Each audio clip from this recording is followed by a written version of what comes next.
Hey everybody, welcome to the second episode of the SaaS Report.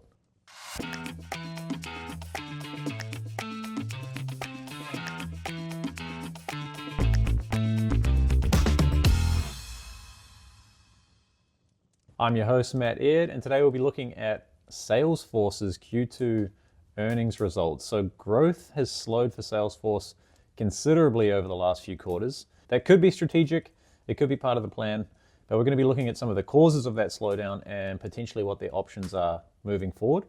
We're also going to be looking at the composition of the Rule of 40 and how the contribution from free cash flow margin and growth has changed for the companies that we track over the last 2 years.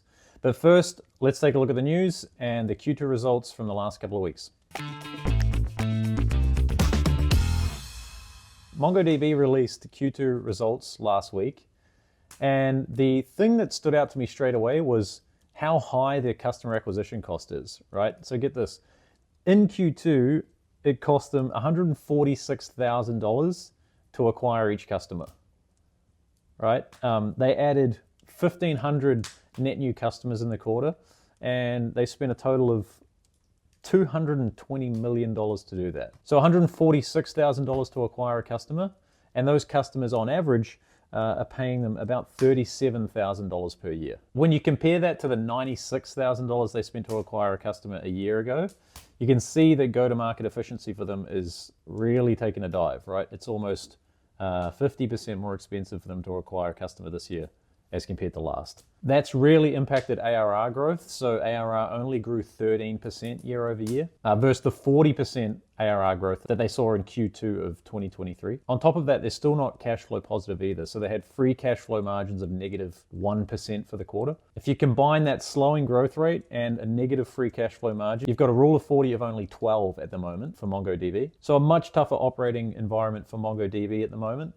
They did see a slight pop in the share price after Q2 announcement, and that came off the back of beating revenue estimates, but still a challenging situation. They're trading at about 11 times ARR right now. Next up, we've got CrowdStrike. So if you recall, CrowdStrike had a bit of a boo-boo in Q2. They were responsible for the blue screen of death that caused outages all over the world.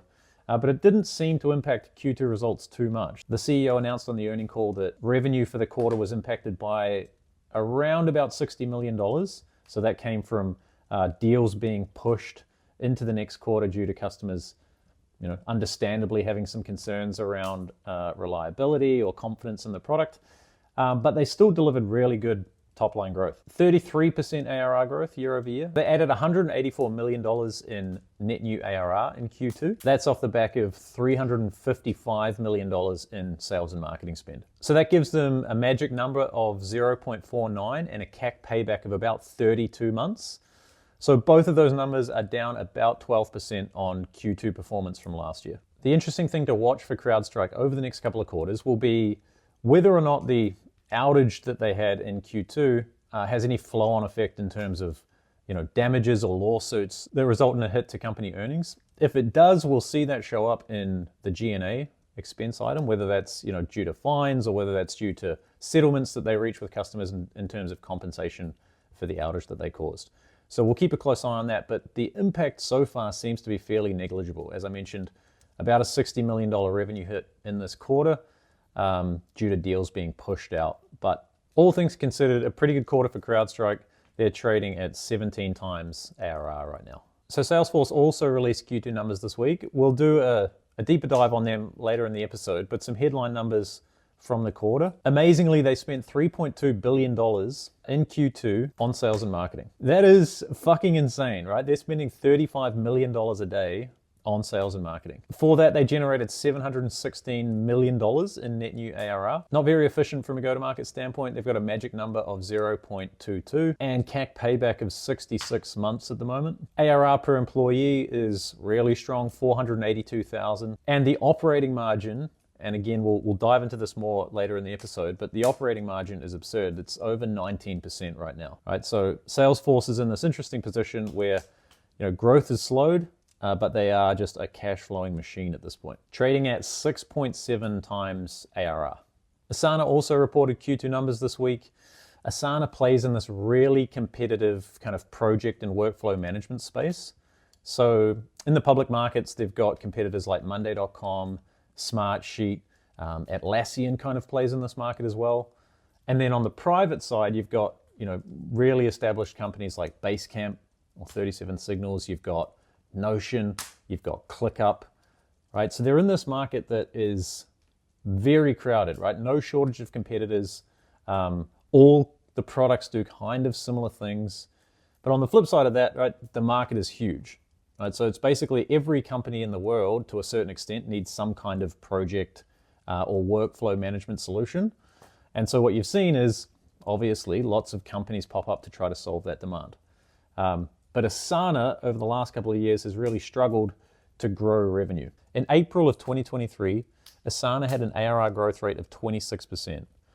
That's down to just 10% in Q2 of this year. One of the reasons that they're struggling here is because NRR is starting to fall as well. So net revenue retention for Asana dropped below 100% for the first time, from 105% a year ago to 98% in Q2 of this year. And then sales efficiency has also dropped. So magic number's gone from 0.44 down to 0.27. CAC payback's up as well. So from 30 months in Q2 of last year to 50 months in Q2 of 2024. And on top of that, they're still spending like crazy. 60% of revenue gets allocated to sales and marketing, and they are still seeing ARR growth rates trend downwards.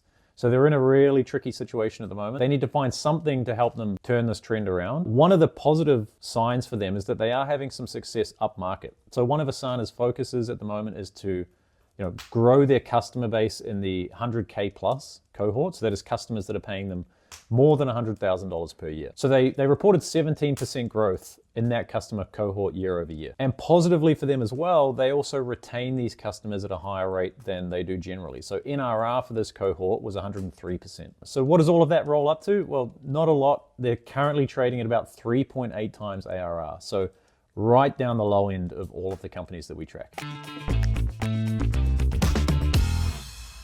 Okay, let's take a closer look at Salesforce, their Q2 results, and the trend over the last few quarters. So Salesforce is in a situation where growth rates are declining pretty steadily.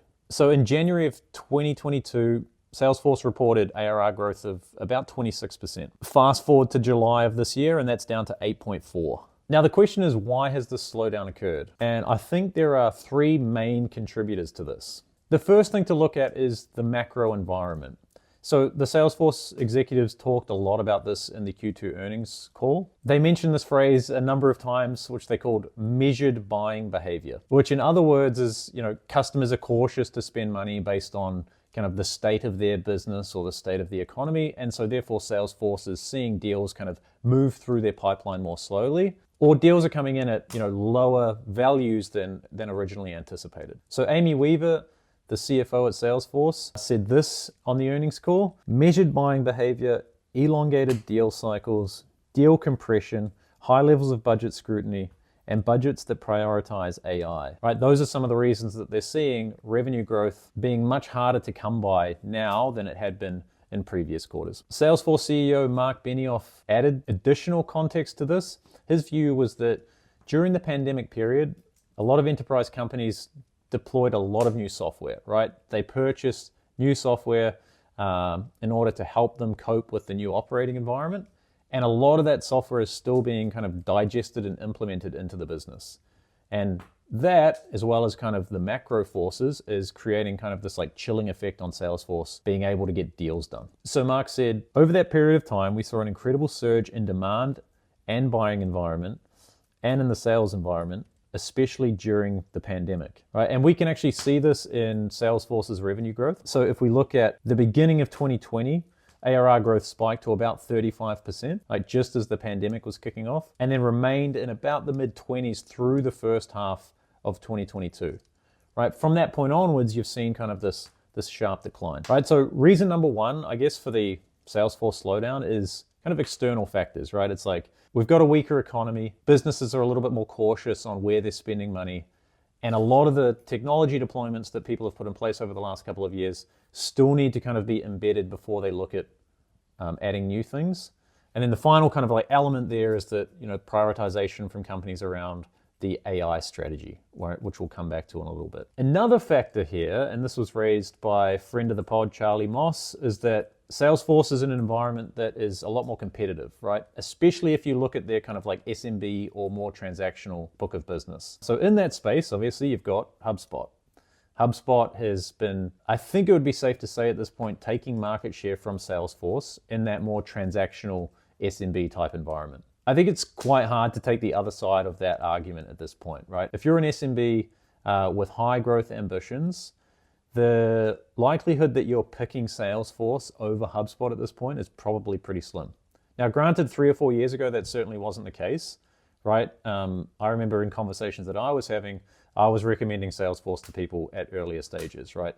The fact is that now that almost never happens. And so one of the challenges here for Salesforce is to think that like, well, what can they do about that? And I think that what they almost have to do is just write off that segment of the market as lost, right? There's too much work for them to do in terms of re-architecting the solution in a way that's going to be friendly enough to, SMB companies in order to win back share in that segment, right? It's too difficult. HubSpot now has too much of a lead. The solution from HubSpot is too complete, and it's just much easier to kind of use and get started and implement. And so I think if you're looking at that transactional SMB type layer, Salesforce almost has to say, look, we'll give that to the other guys, right? And we're going to focus like more up market. We're going to focus on how we can enable the enterprise with, really large CRM deployments and how we can incorporate AI and other cloud deployments to support them. Okay, so the third element here has been, I think, a substantial change in focus from Salesforce. So in mid to late 2022, a bunch of activist investors became involved in Salesforce, right? So an activist investor is basically someone that buys a stake, normally a fairly substantial stake in a company, and then tries to drive a change in strategy, right? Generally with the idea that, hey, if we put my strategy in place, the share price is going to go up and I'm going to make some money here. And so Salesforce had 3 activist investors come on board all around the same time, right? So we had Elliott Management, we had Starboard Value, we had Third Point, and basically what they came in and said was, hey, stop trying to figure out how to balance both growth and profitability. Let's forget about growth for now, right? The market cares about profitability. Let's trim operating costs, let's generate a bunch of cash flow, and let's push big operating income into the business, right? That'll give us a bunch of cash. We can do buybacks, we can pay dividends, right? And the share price is going to go up. And so that's what Salesforce did, right? They cut operating expenses fairly aggressively. So they laid off about 10% of the workforce, which was about 7,000 people at the time. And we can see that there was a real substantial change in the OPEX that they spent as a percentage of revenue, right? So in mid 2022, when these activist investors were starting to build their positions, Salesforce was spending about 70 to 75% of revenue on OPEX, right? And so that is things like R&D, right? So paying engineers to build new versions of the product or new features. It's sales and marketing expenses, right? And then it's G&A, right? The people that are kind of running the organization. Now, down into Q2 of this year, that OPEX as a percentage of revenue is down to 57%, right? Now, that's really low, right? If we look at 2 comparable SaaS companies, if we look at the other 2 that are kind of like at scale that we track, that would be ServiceNow and Workday, right? ServiceNow's at about 10 billion in ARR, so they're about a third the size of Salesforce, but they're spending 70% of revenue on OPEX. Workday, who's at 8 billion in revenue, they're spending 90% of revenue on OPEX, right? So Salesforce trimming all the way down to 57% is pretty low on a comparative basis. Now, as a result of that cut, right, naturally operating income has increased. So in January of 22, Salesforce had an operating loss of $176 million. Fast forward to Q2 of this year, and they generated 1.8 billion in operating income in the quarter. Now, the reason that I bring this up is that on the Q2 earnings call, analysts were asking questions of Salesforce about this growth rate, right? They're saying, hey, look, this 8% or 9% growth rate that you're achieving, that's at like the very low end of the models that we have built for you guys. So like, when are we going to see a return to higher growth rates? And the reason that I raise this is that, look, if you're not investing in OPEX, if you're not building new features into your products that customers want, or you're not investing in sales and marketing in order to generate new customer relationships, right? Or you're not investing in your partner channel to try to drive new revenue, it's going to just be much harder to generate ARR growth, right? As the old saying goes, right, you need to spend money to make it. And Salesforce has really decided over the last 6 to 8 quarters that they're going to spend less money and they're going to be, comfortable with this lower ARR growth rate. Now, the question is, did these investors or did Salesforce know something, and did they foresee that, hey, growth rates are going to slow and there's not much we can do about it, so let's cut OpEx so that we can deliver more cash into the business and to shareholders? Or has this reduction in OpEx really caused this slowdown in ARR growth? One of the areas that this really stands out is when we look at the sales and marketing spend as a percentage of revenue and compare that to the ARR growth rates over time. So in January of 22, Salesforce was spending about 47% of revenue on sales and marketing, right? And they were generating 26% ARR growth, right? Fast forward to July of 24, that sales and marketing spend is down to 34% of revenue, and they're now driving 9% ARR growth. And if you look at the shape of those charts there, they kind of mirror each other almost exactly, right? And so that question of, hey, has the slowdown in OpEx caused the slowdown in ARR growth, or was this the responsible thing to do because they foresaw that ARR growth was going to decline?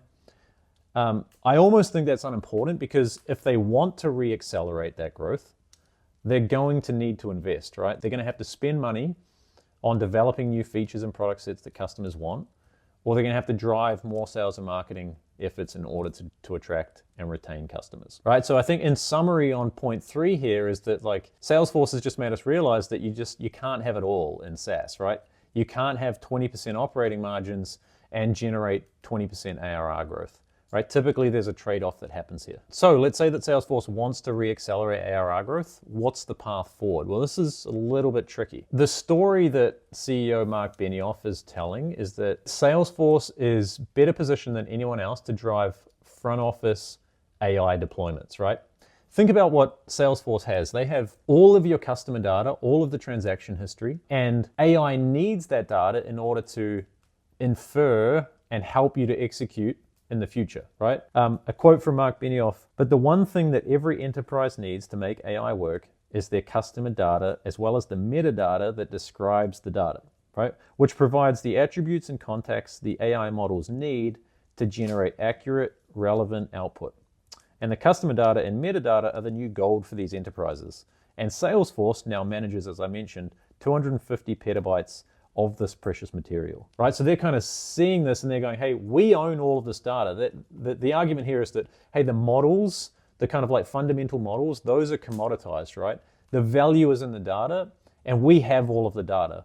So they think that they're really well positioned to be able to help customers to execute on their AI strategies, particularly from a front of house standpoint. So think of that as like sales, marketing, customer support. From a front office standpoint, Salesforce thinks they're well positioned to capitalize on this AI wave, right? The use cases here are things like sales co-pilots, AI service bots, sales enablement help, right? And so in terms of like, hey, a salesperson gets this objection or is dealing with this customer, what content should we surface to them? So Salesforce thinks they're really well positioned to help customers to deliver that kind of innovation. This is actually a really compelling use case, right? We talked about something similar in the episode last week with ZoomInfo, right? So ZoomInfo has a bunch of this data as well. Similar kinds of data. ZoomInfo has it more from the standpoint of, hey, this is kind of the market generally. What Salesforce has is, hey, this is our market, right? This is our customer set. This is what we know works for us based on all of this historical information that we've captured over time. And so I think like where this use case becomes really compelling is for these large enterprise clients who do have a ton of data, right? So Salesforce called out in the earnings call companies like FedEx and places like airlines where they've got hundreds of thousands or millions of customer interactions in the platform, and that data can be used to figure out how to deploy AI in a way that saves humans time, that makes them better at their jobs, right? That helps them get the job done more efficiently. So I guess the question is, if this is the real opportunity and Salesforce is in a prime position in order to capitalize on that, why don't they spend the money now to cement the lead? Right? You're generating billions of dollars in free cash flow every quarter. Why not deploy that to make sure that you win this market, right? Do we really need 20% operating margins when we're on the cusp of a paradigm shift, right? AI is going to be deployed. It's going to help organizations to transform their businesses. Why not spend the money that you've got now in order to make sure that you're the leader in that space? So a really interesting spot for Salesforce, right? They're generating a lot of cash flow. They generated $11 billion in free cash flow over the last 4 quarters. Now the question is, how are they going to deploy that over the next 4 quarters in order to either drive more growth, or are they just going to use that to buy back more shares, consolidate, put some cash in the bank account, and then figure out where to go from there? I don't know, time will tell, but we'll keep an eye on it for you. Last week, we highlighted the fact that today we're going to be looking at the change in the composition of the Rule of 40. So if you remember, Rule of 40 is an interesting metric. The way it's calculated is you take a company's ARR growth rate and you add their free cash flow margin to that number. So let's say a company is generating 20% ARR growth and they're generating 5% in free cash flow. You go 20 plus 5 equals 25, right? The Rule of 40 in that situation would be 25. Now, as the name suggests, the benchmark for this metric is 40, right? Companies should be trying to aim for a score of 40 on this benchmark. The idea behind that is that if you're getting to a score of 40, that you're making sort of the right trade-offs between growth and free cash flow, right? You don't want to be burning so much money to grow that you're below 40, and you don't want to be kind of growing so slowly but generating enough cash that you can't hit the 40 mark on the other side. Right, so the idea is about kind of balancing those two metrics out to get to a score of 40 in whatever way is possible. Right, so this chart is super interesting, right? What this shows us is the Rule of 40 for the cohort of SaaS companies that we track over Q2 for the last 3 years, right? So we've got Q2 of 22, 23, and 24. Now, if we take a look at this first bar here, so Q2 for 2022, what we can see is that the median Rule of 40 for the companies was 41%. Now, that was made up of 40 points of ARR growth and just 1 point of free cash flow margin as the median, right? So what does that tell us? Companies are really focused in this environment on growth, right? Growth was the only thing that mattered, right? Growth at all costs was basically the name of the game. Now, if you fast forward to Q2 of this year, we can see that the median growth rate has dropped to 21% and the median free cash flow margin has grown to 15%. So whilst we've seen a slight reduction in Rule of 40 overall from 41 down to 36, the bigger change has come in the composition of that metric, right? Companies are much more focused now on delivering free cash flow margin as opposed to growth, right? And we've talked about that quite a lot in terms of, Salesforce is focused on this. We talked about Procore being focused on this last week. And so we're seeing companies now, because they're getting rewarded for better free cash flow rates, and because it's not growth at all costs anymore, you're starting to see this transition. And companies are doing a really good job at actually delivering on that. Now, the reason I like to highlight this metric is it just shows the insane flexibility that exists in the SaaS business model, right? When you've got a business model that generates 75 to 90% gross margins, that gives you a lot of flexibility on how you deploy OpEx in order to either grow or generate a bunch of cash for the business. So SaaS companies are in this really unique position, right? And that is that it doesn't cost them a lot to serve an incremental customer, right? So that's how we figure out gross margin. Gross margin is basically the amount that we spend on servicing customers is our cost of goods sold, right? Or our cost of service delivery. And so what that typically entails is things like, the hosting of the service. It might be the developers that are making sure that the program stays up. It's the customer support teams that make sure the customers are supported right through their subscription. But that portion of spend by a company is typically somewhere between like 10 and 20 to 25% of the total revenue that they generate. Right? And so what they've got is like 75 to 90% of the money left over to spend essentially however they want, right? And as you can see, as we looked at, Salesforce recently, you can really play with those numbers a lot. If you're striving for growth, you can invest a ton of money in sales and marketing, right? So we see a company like Asana, right, spending 60% of revenue on sales and marketing because they're really trying to generate growth, right? You see Salesforce, who's more focused on putting money in the bank account, they're only spending 34% of revenue on sales and marketing. And so SaaS just gives you this incredible flexibility to be able to say, okay, hey, look, we need to grow now. Let's take a lot of that gross profit that we have left over and deploy that into sales and marketing, deploy that into R&D so that we can get some more customers.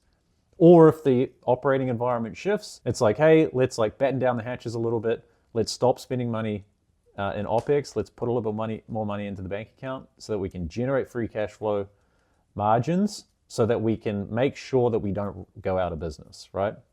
Now, this is in complete contrast to most other business models, right? If you're building cars, for example, let's say, and you want to increase production or you want to get more customers, i.e. you want to sell more cars, you need to build another factory in order to do that, right? That takes a bunch of CapEx in order to get that done. The gross margins on that aren't as strong. And so for every, car that you sell, more of that revenue is tied up in actually building the car than it can be on, sales and marketing to attract those customers. And so SaaS just gives you a bunch of flexibility in terms of how you take that money that you get from customers and how you deploy it to either generate growth, right, or to put cash in the bank account. And typically the way that that's influenced is based on what the market's rewarding. And as we can see at the moment, the market is rewarding companies that have strong free cash flow, right, that are kind of like default alive. They're not growth at all costs. They're running the business in a sustainable way, generating high rates of free cash flow and operating margins. Right, and finally today, I just want to say congratulations to Re-Leased. So Re-Leased, a bit of positive news out of the New Zealand SaaS sector. They've just closed a $12.5 million funding round. So CEO and founder Tom Wallace said that based on the position that the business is in, which is that they're generating growth, they're cash flow positive, they didn't have any trouble finding investors for the round. So congratulations to Re-Leased. They're going to be using the money to further develop their AI Copilot, which helps real estate professionals kind of like automate a lot of the mundane tasks that they have to complete day to day, whether that's quotes or work orders or maintenance requests, and then also use it to expand their go-to-market teams in the US and UK. So Re-Leased is a bit of a New Zealand SaaS success story. So they've grown to about 120 people, servicing, I think, 1,400 customers. Been in business 10 years now. So yeah, just want to say congrats, Re-Leased, congrats on the funding round. Hopefully that is the start of bigger things to come. So that's it for today. Thank you for joining me. In the next episode, we're going to be taking a deep dive into the workflow and project management space, right? So we're going to take a look at how Asana, Monday, and Smartsheet stack up, right? How have they grown? What are their growth rates like? What are their CAC paybacks like? They're all competing for very similar customers. So we want to take a deep dive and have a look at how each of those businesses is stacking up. On top of that, we'll also be looking at Q2 earnings for Snowflake, Zoom, Confluent, and SentinelOne. So as always, if you have any feedback, please let me know. This is a labor of love, but I want to make sure that you guys enjoy it as well. So if you've got any tips, if there's anything that you want to see, if there's anything that you don't like, let me know. Until then, thank you for watching. Goodbye.